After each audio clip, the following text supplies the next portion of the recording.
संत की कल्पना समाज के अनेक पहलुओं पर होती है और संत सदैव समाज को जोड़ने की बात कर रहे हैं। संत कोई भी बात कहें तो उनको थोड़ा सा गंभीरता से हम लोगों को सोचना चाहिए, समझना चाहिए। आज ऐसे ही चर्चा हमारे देश में अनिरुद्धाचार्य जी और प्रेमानंद जी महाराज के बारे में हो रहा है। बहुत सारे लोग उनका पुतला दहन कर रहे हैं, बहुत सारे लोग उनका अनेक अनेक अभद्र टिप्पणियां कर रहे हैं, बहुत सारे लोग उनके चरित्र पर बातें कर रहे हैं, बहुत सारे लोग उनकी नज़रिया में दोष बता रहे हैं।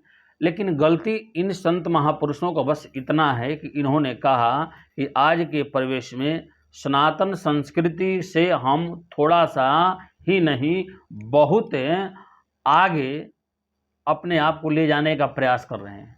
यानी हमारे देश में पश्चिमी सभ्यता चरम सीमा पर होता जा रहा है। हम अपनी भाषा को छोड़ते जा रहे हैं, हम अपने विचार को छोड़ते जा रहे हैं, हम अपने संस्कार को छोड़ते जा रहे हैं, हम अपने सिद्धांत को छोड़ते जा रहे हैं। हमारी बहू बेटियां फिल्म इंडस्ट्री के लोग जैसे वस्त्र पहनते हैं वैसे पहनने पर मजबूर होती जा रही हैं। हमारे जो युवा पर्सन के जो लोग हैं वो भी आजकल सोशल मीडिया का युग है, अनेक प्रकारों के विचारों मन में रख रहे हैं। यहाँ थोड़ा सा सोचने की बात है, समझने की बात है कि जो अनिरुद्धाचार्य जी महाराज इतनी वृद्ध महिलाओं की सेवा कर रहे हैं, इतने लोगों को भोजन की व्यवस्था कर रहे हैं, जो प्रेमानंद जी महाराज संसार के अनेक विषय वस्तुओं से अपने आप को अलग कर रखे हैं, जिनका जीवन अध्यात्ममय है, जिनका जीवन लोगों को सुधारमय है, वो आखिर कुछ कह रहे हैं तो इस पर हमको थोड़ा सा सोचना चाहिए। थोड़ी गंभीर विषय हो जाता है।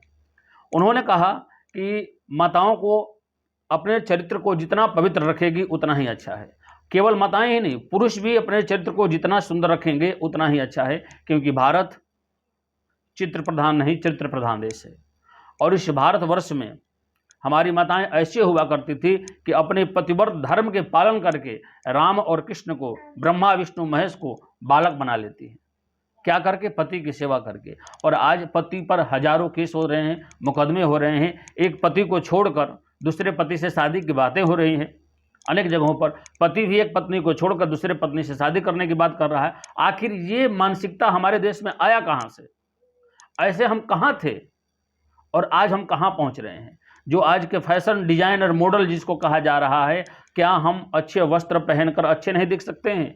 क्या हम अच्छे वस्त्र पूरे शरीर को ढक कर कोई अच्छा काम नहीं कर सकते हैं? आप पढ़िए, आगे बढ़िए, खूब तरक्की करिए, इसमें हमको आपको किसी को भी कोई टीका टिप्पणी नहीं है। लेकिन अपने वस्त्र को हम सुंदर रखें, सुव्यवस्थित रखें तो और भी ज़्यादा अच्छा लगेगा। आपका विचार है, आप अपने विचारों पर अब थोड़ा सा गंभीर होकर आप समझिएगा कि महाराज जी लोगों ने जो जो बातें कहा है वो आपके लिए कहा है।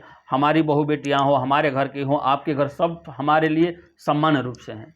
और हम चाहते हैं कि हमारा सनातन संस्कृति और तरक्की करे, उन्नति करे, प्रगति करे। और नारियों के प्रति तो भारतवर्ष में और हम लोग इतने सम्मानजनक दृष्टि से संत महापुरुष जितने भी हमारे देश में हैं, जो उस तरह के योग्य संत हैं, वो सारे लोग हर व्यक्ति का कल्याण चाहते हैं, माताओं के प्रति श्रद्धा रखते हैं, भाव रखते हैं। और स्वयं अनेक अनेक जगहों पर कथा में स्वयं अनिरुद्धाचार्य जी अपनी धर्मपत्नी को साथ में लेकर चलते हैं।